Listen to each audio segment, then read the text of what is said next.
Everyone, আপনারা বলুন তো এটা কি গাছ? এটা আপনারা ঠিকই বলবেন কচু গাছ, কিন্তু এটা কচু গাছ না। দেখেন এর গায়ে কাটা, এর গায়ে কি কাটা! তো এটার নাম কাটা কচু। তো এটা লাগানোর জন্য আপনাদের বাড়ির পাশে একটি খানা দরকার। সেই খানার ভিতরে আপনি একটি গাছ লাগাবেন, তো এত গাছ হয়ে পড়বে। তো দেখুন কি পরিমাণ গাছ হয়েছে এখানে। তো দেখুন গাছে কিন্তু শুধু কাটা আর কাটা, একে বলে কাটা কচু। সেই কাটা কচু গাছ শুনতে অবাক লাগলেও এটা কিন্তু কাটা কচু গাছ। তো এটা কিন্তু খাওয়া যায়।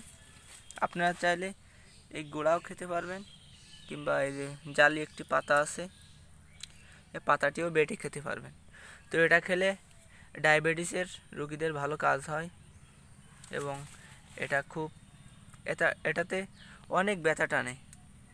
আপনার যদি কোনো জায়গায় ব্যথা থাকে কিংবা ঘা গুঁতো লাগার কোনো ব্যথা থাকে, তাহলে আপনি এই কাটা কচুর গোড়া কিংবা জালি পাতা বেটে খাবেন, তো দেখবেন আপনার ব্যথা সেরে যাবে। তো ভিডিওটি ভালো লাগলে চ্যানেলটি সাবস্ক্রাইব করে পাশে থাকুন। ধন্যবাদ।